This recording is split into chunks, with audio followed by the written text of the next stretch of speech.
It's hard to tell sometimes. My name is Gene McGlynn from the Environment Planning and Sustainable Development Directorate. I look after climate change and energy issues. I've got some of my colleagues from EPSDD here this morning, which we can introduce you to as we need to. We'll also have some colleagues joining us from Chief Minister and Treasury Directorate, we're working together on this scheme. So let me start by saying Dunamanyan Nonawari Tarawari. That is in Ngunnawal language, that just an acknowledgement that we're meeting today on Ngunnawal country in the ACT. Some of you will be meeting on other country because you won't be here, but wherever we're meeting, it's just important to acknowledge the traditional custodians of all the land of Australia who've looked after things for thousands of years, and hopefully we'll be able to do that for thousands more years, at least. So today we want to talk about the government's Sustainable Household Loan Scheme. We'll talk about that in more detail. Hopefully all of you have at least a general background on what that's about.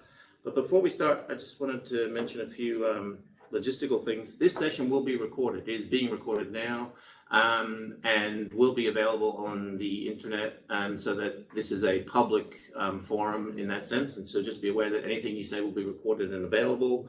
If after the session you want to send us further information or ideas, we would welcome that, but just be aware those too will then be published on the internet and available. So it's all public information. So if there's anything that is intellectual property for you that you can't share, don't share it in the session because it will be shared.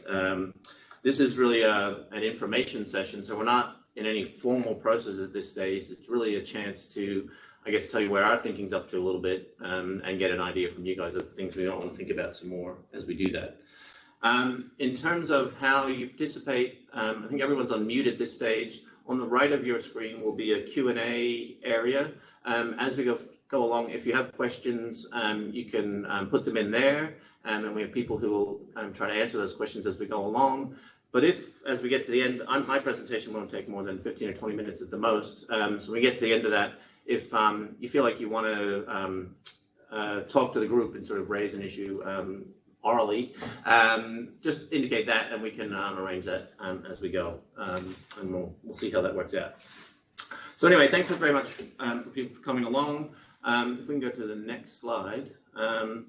So basically, just to be very clear to people, the government has not made any decisions at this stage about how it's going to implement the scheme.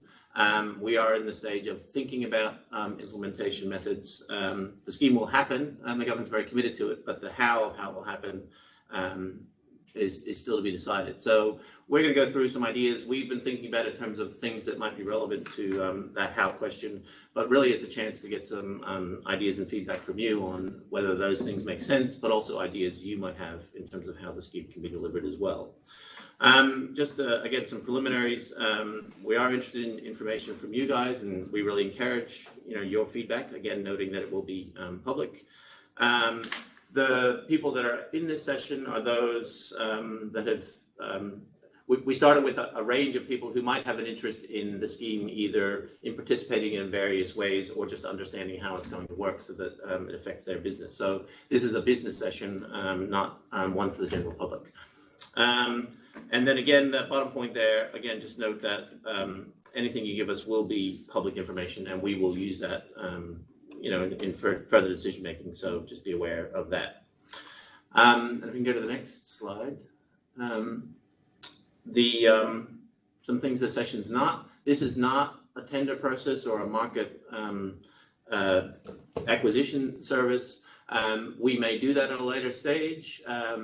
And this session is not something that will be required to participate in a future process if we do have a future process. This is really, again, just an information session.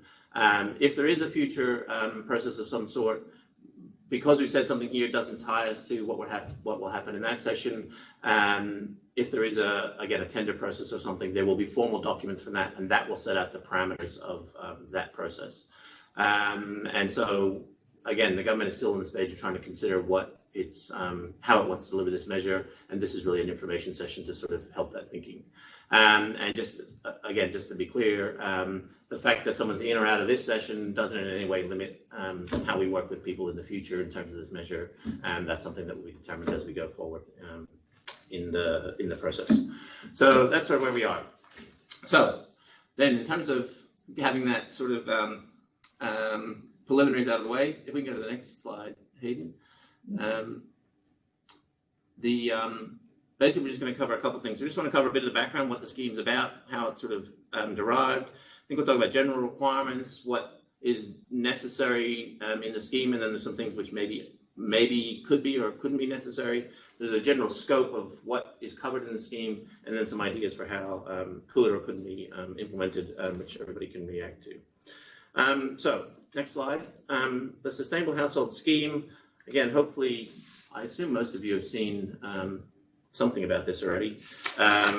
So basically, through the election and then through the Parliamentary and Governing Agreement. Parliamentary and Governing Agreement is a document that sets out the agreement between the coalition parties and the government of what are the key things that they want to deliver over the life of the Parliament. So it sets out, I think, about 65 specific commitments.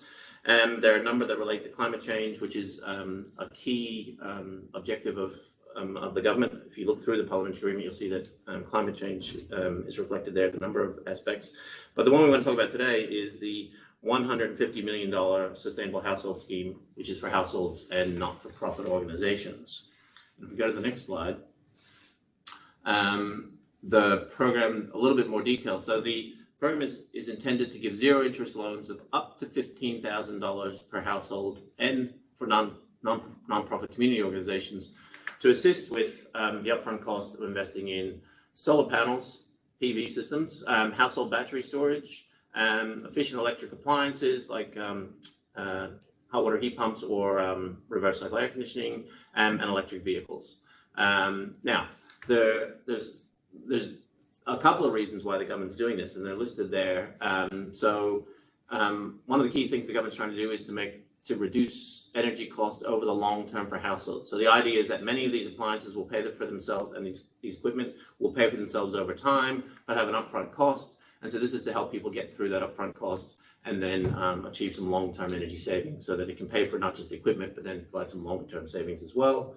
Clearly, greenhouse gas emissions reductions is part of what the government's trying to do. It's a key priority for the government. It's committed to zero emissions by 2045, and we want to make sure that this scheme helps us reach those targets and reduce emissions. And there's also an economic stimulus part of this package. It's intended to create jobs and economic activity in the territory. Obviously, we've been through COVID, the ACT's done pretty well, but there's still a lot of recovery to be had. And so the program is also in that context of trying to help the economy along as well. And so when we go through the thinking on this project, a lot of it's about thinking about how those different objectives interact and finding the ways that integrate those three objectives as best we can. That's a key thing of one of the things we're trying to think about and the government's trying to think about. And basically, we're looking for your views to help us with that. The government has stated a very strong commitment to commence this scheme by April 2021. So that's only a couple months away. It's a challenge, but we're up for challenges. But there may be views around the table as well, around the virtual table, about how that can be done. And we've got some thoughts about some things that might lead to as well. So now I might just go into the sort of scope and some of the more detail of the measure. If we go to the next scheme, the next slide. So we are looking for some views on the sort of initial volume. There's some talk about, because it's a short term, the potential for us kind of trial phase of the program to sort of get it up and running quickly without having necessarily every single element locked in place at the beginning. And so we're looking at something like, would it be worth having a sort of 12 months, maybe a 12-month extension with a limit of, in the order of $10 million for that first period. Is that a feasible term? What level of demand might we have for this sort of service? What is the capacity of the industry to deliver that sort of level of activity? Those sorts of things. So that's something that we'd be interested in people's views on. The participant eligibility, the government has already laid out some specifics around that. Eligibility criteria will be based on an AUV of the property of below $750,000 for standalone homes, and I think for units 200,000 AU, which is the average unapproved value. You'll know that because it's on your rates bill. So that's one of the parameters. In the initial stage, it's likely to be restricted to households only, and then extended to community organizations as we work out some of the more of the detail there. And then there is also, as I've mentioned, we've been thinking about this issue of whether there is some benefit in having a kind of phased introduction over time to sort of allow the scheme to grow in a more organic way rather than kind of try to have a jump start to the whole thing. And there are ways that we could do that. In terms of eligible products on the next slide, this has been mentioned a couple of times. So rooftop solar photovoltaic systems, hopefully many of you will be familiar with those. They're the rooftop panels that you put on your roof that generate electricity when the sun is shining. They're sometimes joined up with household battery storage systems, which are also on this list, where it allows you to sort of manage your electricity use as you need it. So you might generate the electricity during the day, store it in the battery, and then use it at some other time when maybe the sun isn't shining. Electric heating and cooling systems. These are largely reverse cycle air conditioning systems, which also provide heating. Hot water heat pumps are similar technology, but for hot water, which allow you to provide hot water in a much more efficient way using electricity. Electric stovetops and ovens are really mostly around the move to induction cooktops, which allows people to go to electricity. And if you combine all these things together, there's a possibility of switching your household to a fully electric household, which means you don't need a gas connection anymore. And then there's electric vehicles, which are also part of the scheme. Now, they're a little different in that they're not part of your household. They may be purchased through a different sort of process, but they're intended to be part of the scheme as well. And the idea is that the $15,000 limit will be available to any package of these items that households wanted to put in place and provide a no interest, a substitute that they can be have a no interest loan, and also that the loan application costs will be paid for those. Now, in some cases, people may spend more than that, certainly on this whole package of measures, and it's possible that you can have a no interest loan for the $15,000, and the rest of the loan is kind of a normal loan, and how they package together will be something that will need to be worked out. And it's not clear whether all of these products will be available from the very first day. That's also one of the things we're going to talk about is there a need to sort of phase these in over time, or what would be the considerations that we would need to think about in doing that. So that's the products. If we can then go to the loan criteria, which is the next slide. So again, $15,000 is the limit, payback period of up to 10 years. Again, bundled packages could be there where you cross above, but the government would only provide that no interest loan subsidy for the first $15,000.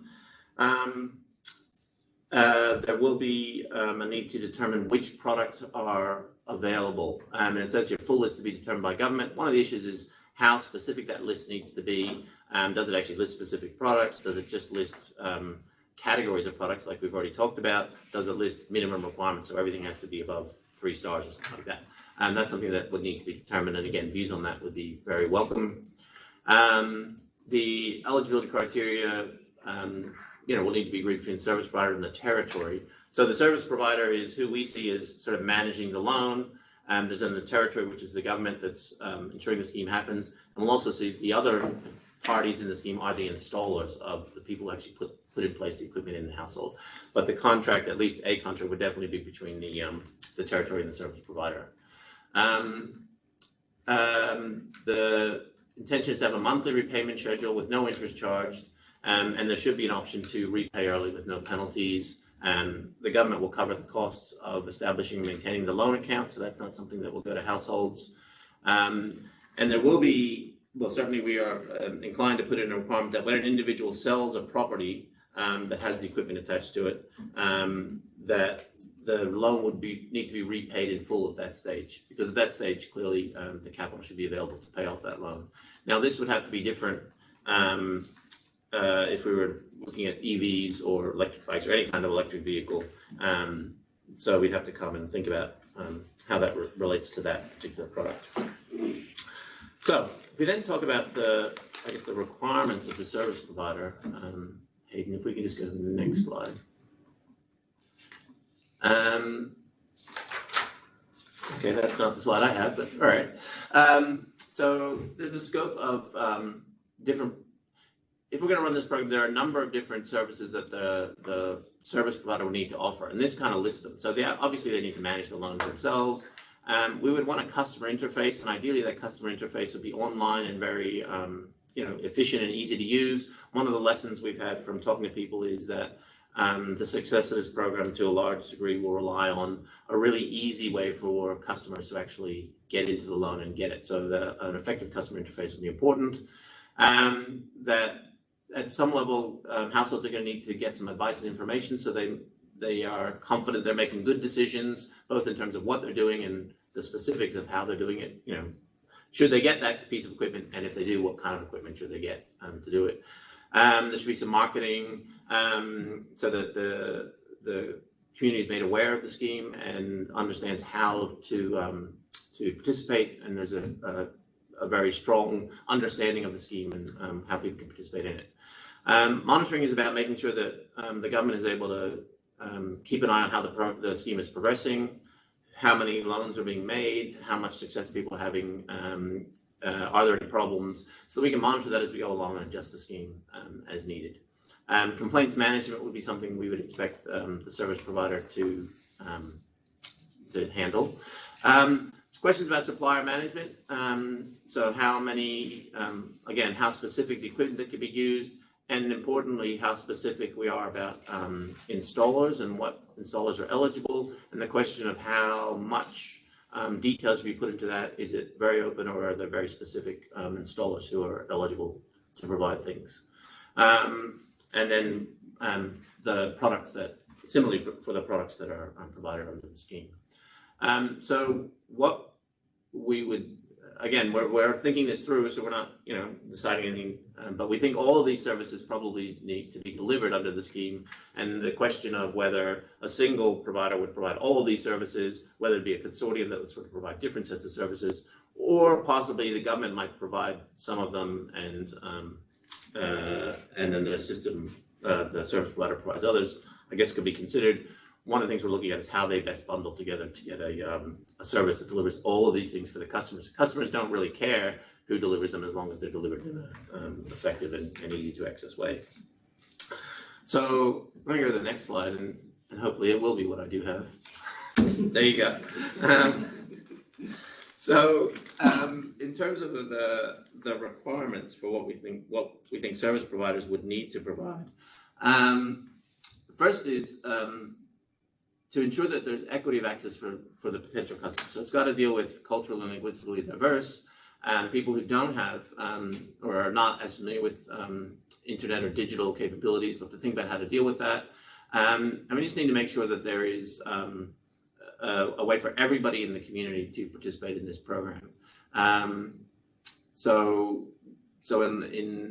There are questions, but for some people it's very easy, and we want to make sure that we don't only get to the people for whom they have easy access and they actually, are familiar with these sorts of things. We want to make sure we get to the full community.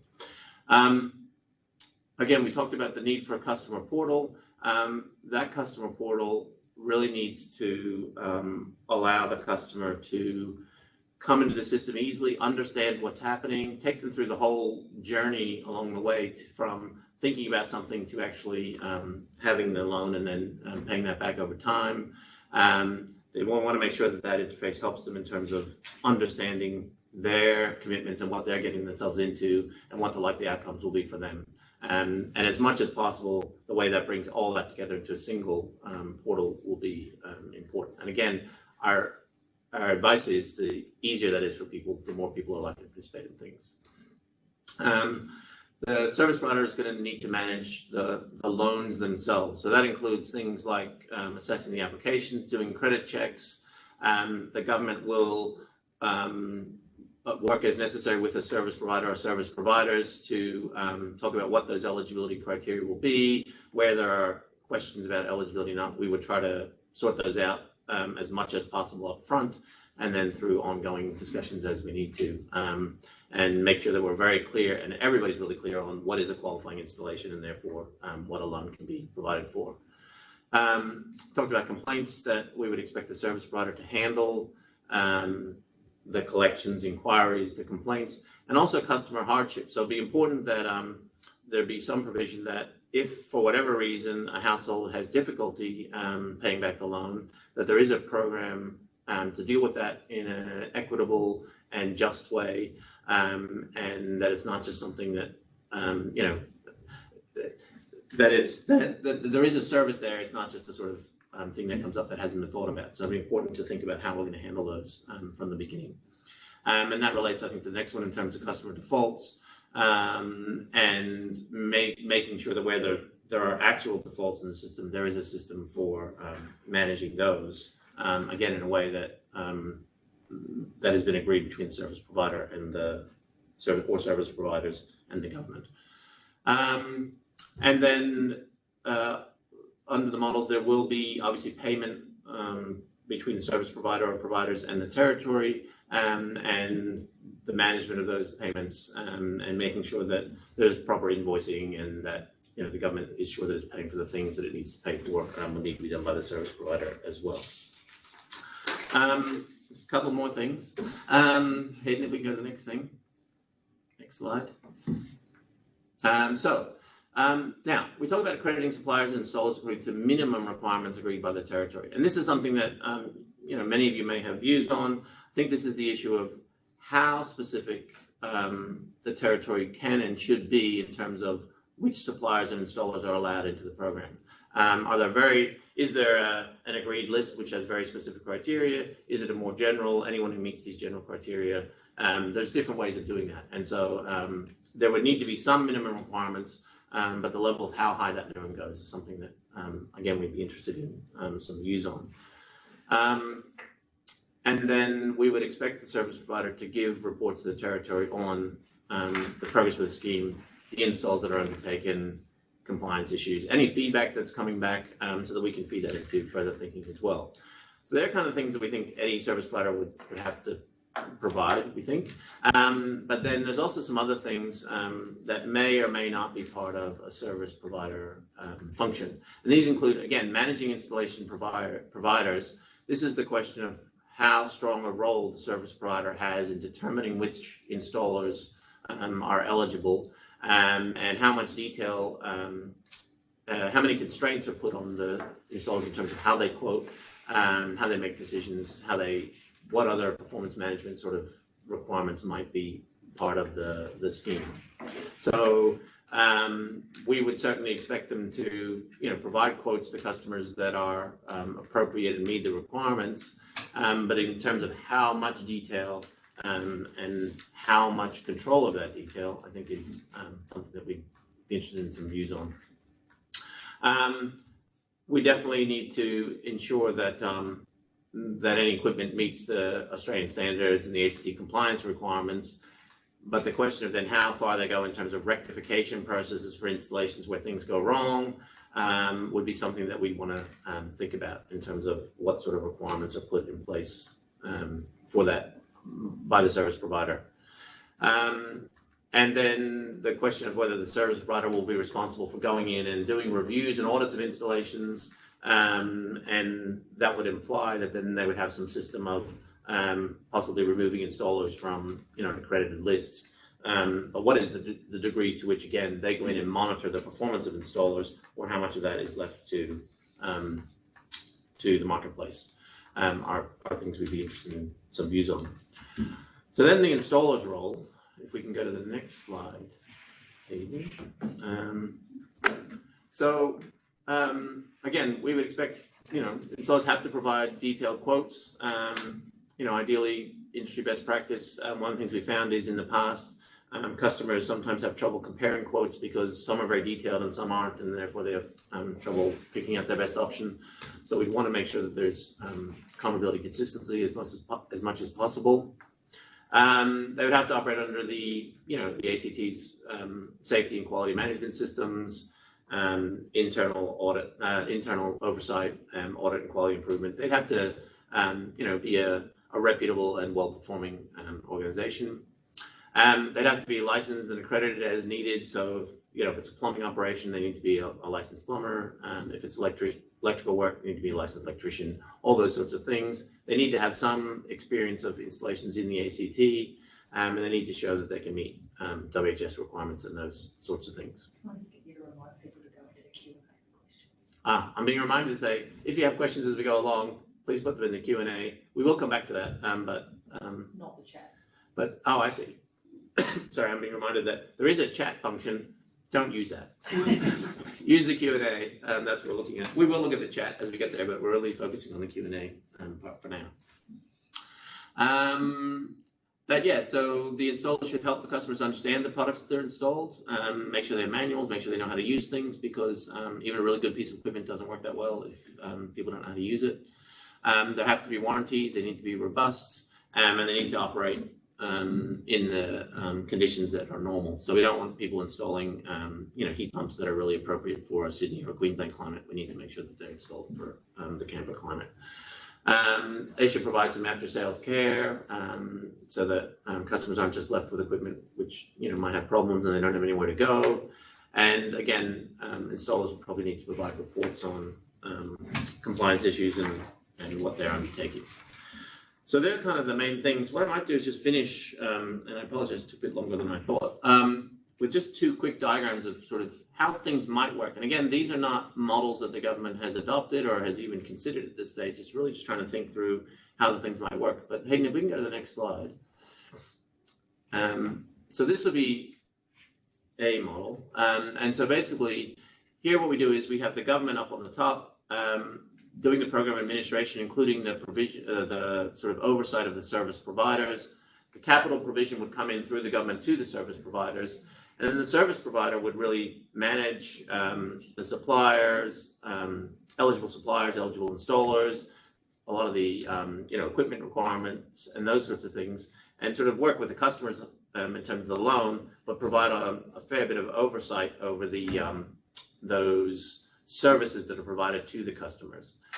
At the other end of the extreme is if we can go to the other slide, Hayden, the next one, would be this one where essentially the government could provide the capital to the service provider and administer that service provider, but then the service provider would be letting the customers really deal with a lot of those issues themselves and sort of let the market operate a little bit more freely, with the service provider then coming in to provide that finance function in a more segregated way. So they wouldn't be providing that as full a service.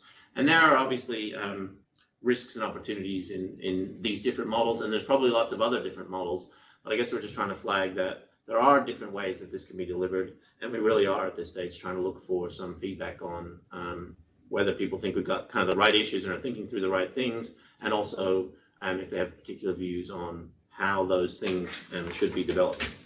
With that, that's kind of the background. Maybe you can answer these ones. Okay, so just looking at some of the questions. We've had someone mention that EV should be from an ACT licensed motor dealer. Again, I think that would be consistent with what we talked about earlier, that whatever service we're providing, we need to make sure that it has the appropriate licensing, and it's not just some random transaction that happens over in the black market. It will need to be licensed and appropriate. Solar hot water at the moment is not included in the scheme, and PV is included, and heat pump hot water, but not solar hot water. So that if people have views on that, happy to hear those. And the EVs being both new and used, I'm not sure we've actually thought through exactly how that would happen, so that's something that we could take into account. Obviously, it would become a bigger program with the used vehicles, and we have to think about whether that's the most appropriate way to allocate the funds, but that's certainly something we can take on board. So with that, I guess kind of over to you guys. At this stage, I don't know, the best way is if you have something you'd like to say in the forum, if you just let us know, we can turn you on. That's the wrong phrase, isn't it? We can allow for you to have a say in front of the group, or if you want to keep going with questions in the Q&A, we can deal with those as well. We can just go through. These are the questions that you asked during the session. just to remind people to give feedback on.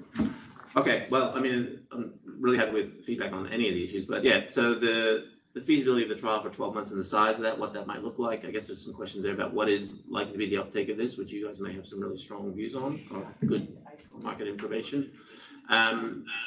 Noting that our intention is to start it in April. This question of product eligibility and what are the requirements, how specific we need to be, or where should the minimum sort of standard be set, and how far beyond sort of basic minimum should we go? The question of accrediting suppliers, how should that work? How should it not work?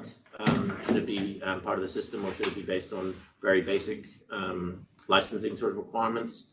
How strong a role should the service provider have on the eligibility of suppliers? So again, it's how much the service provider limits installers and equipment, or alternatively backs away and sort of lets people sort of make their own decisions about those sorts of things.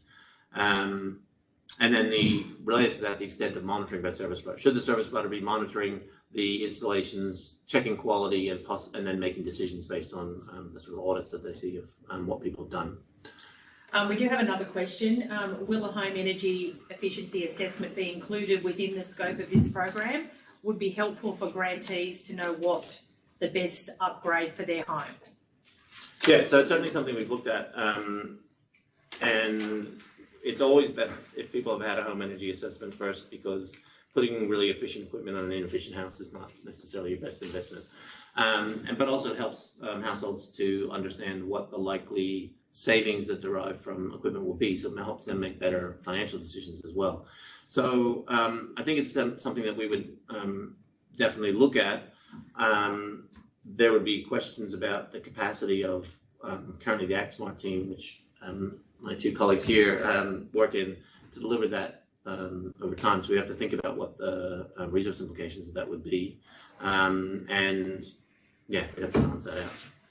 So another question is, comment, to achieve the highest quality installation, it must be considered service providers and installers are most commonly one in the same. Rather than the government establishing a list of accredited service providers, which has control over which installers it picks and chooses, all CEC accredited installers must be eligible to offer this. So I think I think I understand where that's coming from, and I think this is one of the core issues that the government will need to grapple with is to what degree does the government allow the market to sort of run its course? So customers already, they arrange for all these pieces of equipment to be put in place. There's lots of installers around, and it's kind of, customers go out into the market and do that.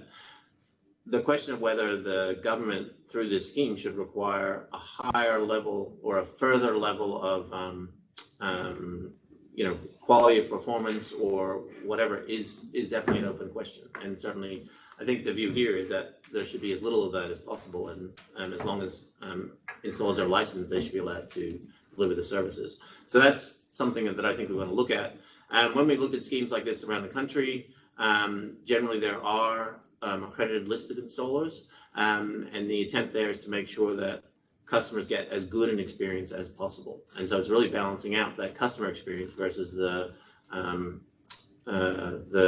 ability for installers to participate more widely. And so in some sense, it's kind of balancing out and trying to integrate those objectives we talked about earlier of good outcomes for customers in terms of energy savings, but also good outcomes for the economy in terms of encouraging the installation industry. So that's something that we'd be looking at very closely. Another question is the existing ACT government next-gen battery scheme going to be phased out, or can customers apply for both the subsidy and the interest-free loan? So at the moment, the next-gen scheme is continuing, so that continues. We haven't seen any indication that that's likely to discontinue. So it's possible that, yes, that you would be eligible for both. That's something we'll have to look at in the future. And if the government decided they didn't want to do that, I guess we'd have to think about how to account for that. But at the moment, both schemes are set to continue. The next-gen scheme is set to continue, and this scheme is set to start. We don't seem to have any more questions. There's a few more in the Q&A that haven't been answered yet. They haven't come through me. That's all me. What do we got? I'll just get the So next question. We're just sorting out technical difficulties here. Are you seeking feedback by 30 April or hoping to have the program established by 30 April? I have to, I shouldn't say this, but as a bureaucrat, I would hope that we would be seeking feedback by 30th April. But no, we're hoping to have the scheme up and running by 30th April. That is the government's solid intention. So if people have feedback now, I mean, we really need it kind of right away, like, this week. Again, and I would encourage people to send us, any feedback you want to give us in terms of stating your views of what would be preferences and why. Again, just noting that all of that information will be public, so please don't put anything in it that is, secret to your company. But yes, the intention is to have this up and running by the 30th of April, which is one of the reasons why we've been canvassing or looking at the idea of a kind of staged introduction so that we can have it up and running, but also continue to work out some of the more complex issues as we go along. Next question, Hayden. Fantastic initiative. All those have the opportunity to receive CWTH support in the form of green credits, like renewable energy certificates. How can we design the scheme so that those are captured? That's an interesting one. People who put in PVs are still eligible for SGCs. And I think heat pumps are also eligible for SGCs. So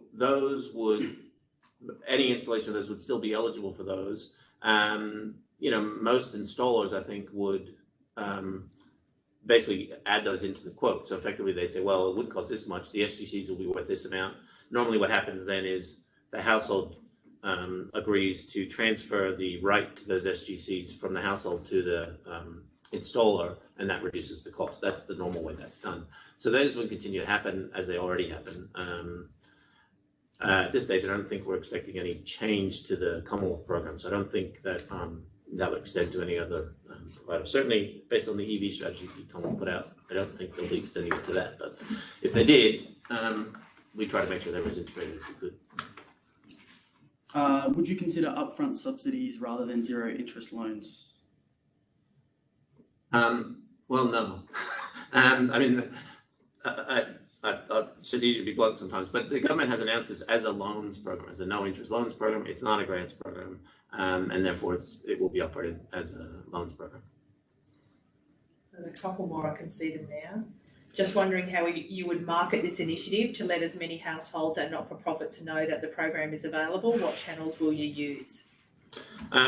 It's a good question, and we will do something through the government, but one of the things that we will be exploring is how best to do that marketing. And so you'll see that one of the services we would expect a service provider to provide is that marketing in conjunction with the government. And so one of the things we'll want to assess is how we and a service provider or service providers can best make sure that the whole community is well informed about the scheme and its implications. So that's something we'll do. You will be seeing things out of the government. The budget is formally announced tomorrow, which will then, I guess, open the opportunity for more discussion. But I think you'll start hearing more from the government about the scheme as we go. One of the things we'll try to do is make sure that we announce the detail as much as we can as things develop. So until we're sure exactly how things are going to work, we can't announce that detail.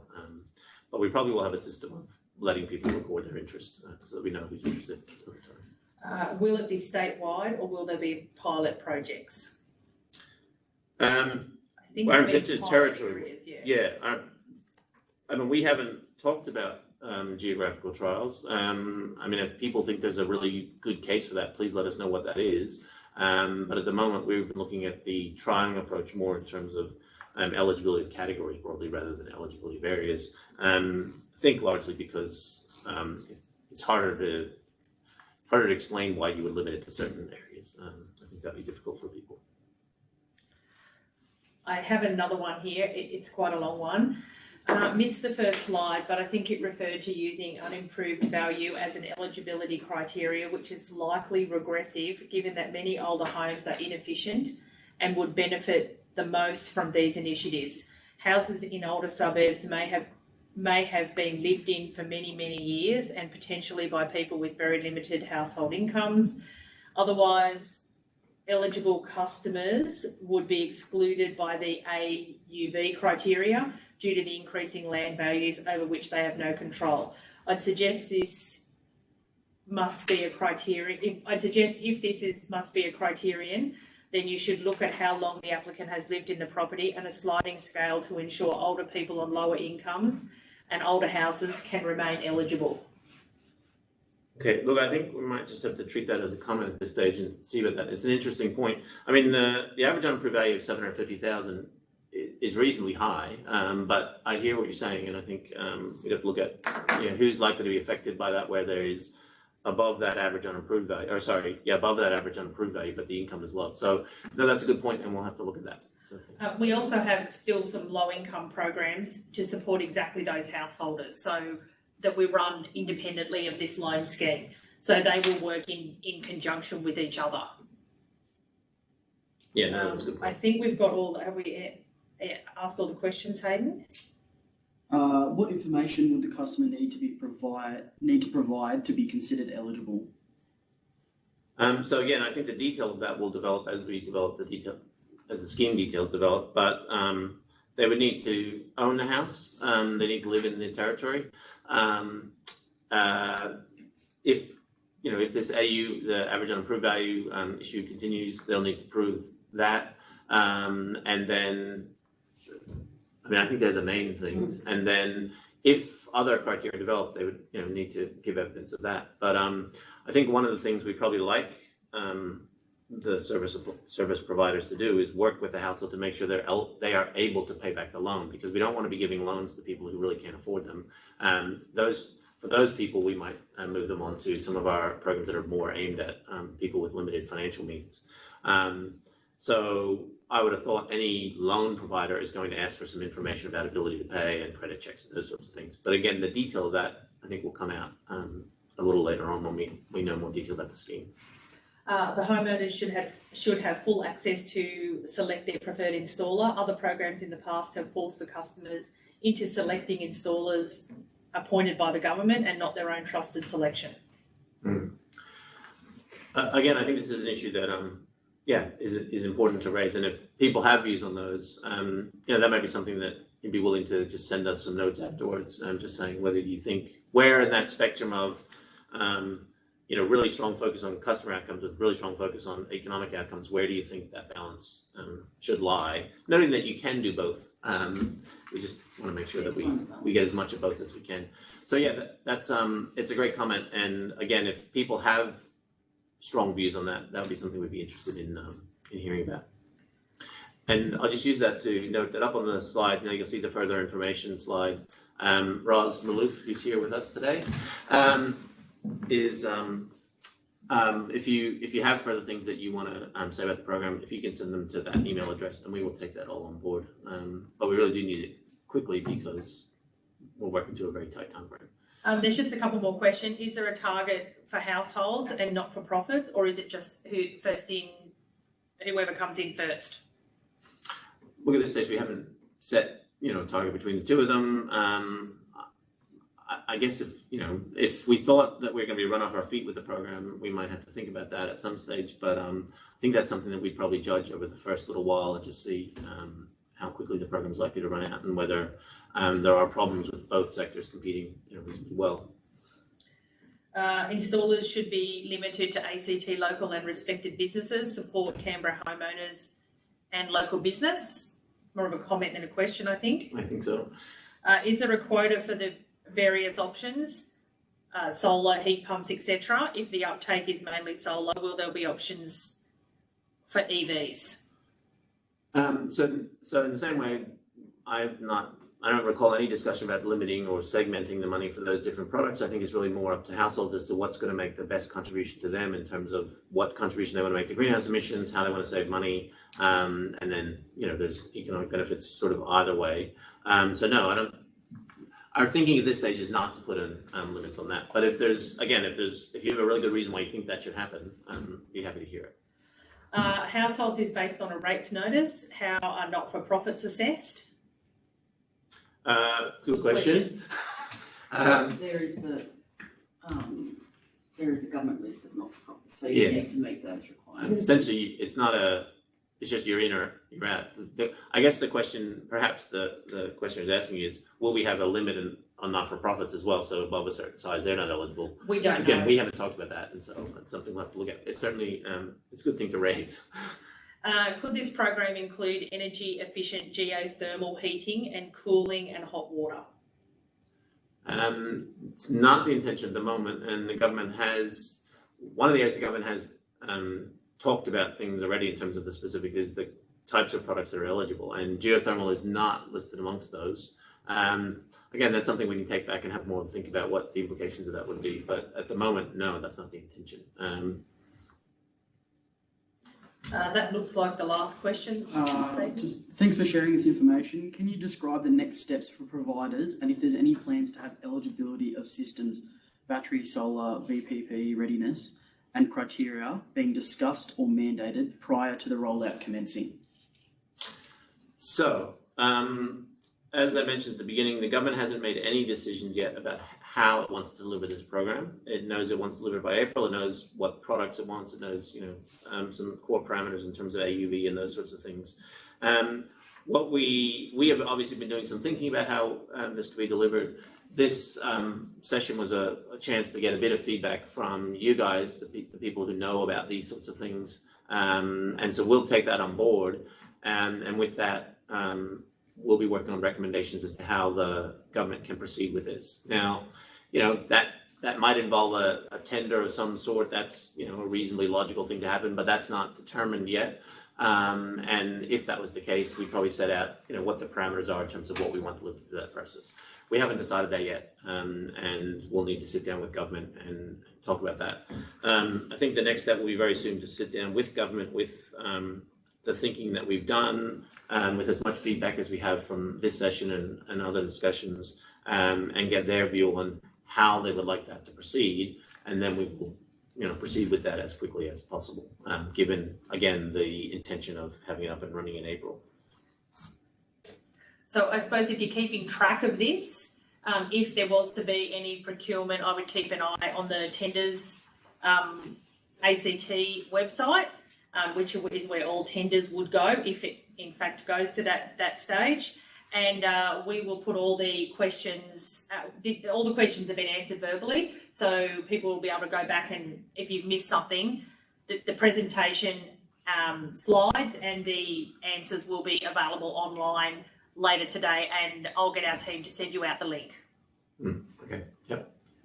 And again, if people then provide further information or, ideas on things they think or opinions on, how we should choose one way or the other, we'll publish those. We'll publish those as well. So we'll keep adding to that during the week. Yeah. So again, all of that will be published, just be aware. And, it will have your name attached to it. There was just one more. What is the expected interest rate on additional loan amounts? The additional, I assume you mean beyond the 15,000, and essentially that's really up to you, as a household or a nonprofit organization to negotiate that with your loan provider. So the government is providing the zero interest component up to 15,000. Beyond that is really what what it's a commercial arrangement. Yeah. Just a comment. Recommend that the service providers manages an open tender for suppliers to submit EOI. Service provider to agree with products allowed to be installed, i.e. very low energy rating split systems, hot water heat pump, which means ACT climate, ETC. Right. Again, I think this comes back to, one of the core issues, which is how directive the government and the service provider are in terms of who's eligible to be an installer. And that is absolutely a core issue that we want to look at. Again, if there's more, if you have more rationale for why you think we should have one approach or the other, that would be really helpful in terms of how we make that decision. And what are the implications? I don't know if that's an installer or someone, but what are the implications of going one way or the other for, you if you're an installer or you if you're a potential service provider or whoever. Because we want to make sure we make that decision as informed as we can be. Anything else? Do we anticipate the loan service provider to provide the loans for the amount over and above the 15? Or is the service provider only required to give the loan up to 15? The It's an interesting question, and again, I don't think I can answer it. I think it depends. Again, there's lots of different models for this, and there's lots of different potential service providers. So if I think I can say this, in a hypothetical situation, if the service provider was a financial institution, then they probably could provide a integrated loan that has a no interest part and a normal part. If the service provider was someone else, well, they might not be able to, and so you might have to get two different loans. But that will be one of the things that I think we want to look at. And as we develop different options and different models, we want to look at how those different models can handle those sorts of situations. And the inclusion of EVs makes that particularly important because almost anybody buying an EV is going to spend more than $15,000 because that's, even if used EVs are included, they're probably still going to be more than $15,000. So that's really something that we would seek advice from the service provider as to how, or potential service providers, as to how they would handle that. I think we've answered them all. Hayden? One's just come through. Is there a tender coming out to select a service provider? Again, at this stage, can't say because the government hasn't decided. It would not be illogical following on from these sorts of discussions, but it's not determined at this stage. But as Roz has pointed out, if that does happen, it's likely to happen relatively quickly, very quickly, just given the time that we have. So keep an eye on the Tenders ACT website where all tenders need to go anyway. So we're just going to check no more questions. Yeah. All right, well, look, in that case, My details. you get a bit of time back. We all do. Wait, what? Just a comment. Zero emissions EV vehicles should be eligible to be financed with the proposed loan for businesses. Not sure which one that means. Are we talking about Is it providing loans for EVs for businesses? Is that what you think that's asking? Zero emissions vehicles. This is very difficult from afar. Yeah. It isn't a business. The scheme It's only for is households. only for households and non-for-profits, as announced by the Chief Minister. So I don't know if we got a clarification on that question. It's harder when you're typing it out. Yeah. If you're not a fast typer. Well, so sorry, can you just read it out again, Hayden? Zero emissions EV vehicles should be eligible to be financed with the proposed loan for businesses.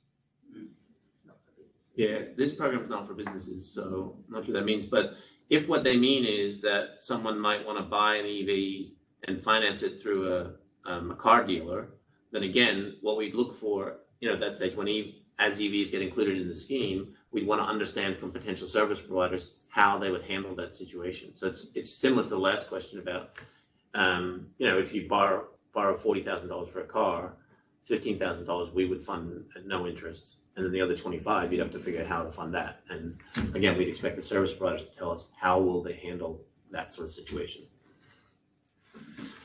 I think we've answered all of the questions that you have. Any other questions that come up, send them directly to me and I will have them answered and added to the list with everyone and the question and the answer. You will be identified as Jean said. I really appreciate people's time today. This isn't the most effective way to communicate all the time, so appreciate that people have got time out of their day to do this for us. Yeah. I just said, and I really appreciate that. And also just thanks to Roz and Emma and Hayden, who I don't think you can see, but it's been up in the corner handling all the IT for making this work, and a few other people who've done that. Yeah, it's an exciting scheme. It's going to be interesting. There's still quite a few issues to work through, so we really appreciate whatever feedback you can provide, noting people we felt like. With that, unless there's anything else that comes up, I think we'll just say thank you all very much, and yeah, might talk again. Thank you. Thanks.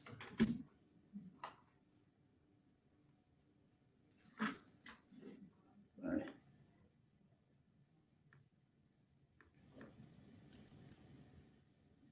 Oh yeah.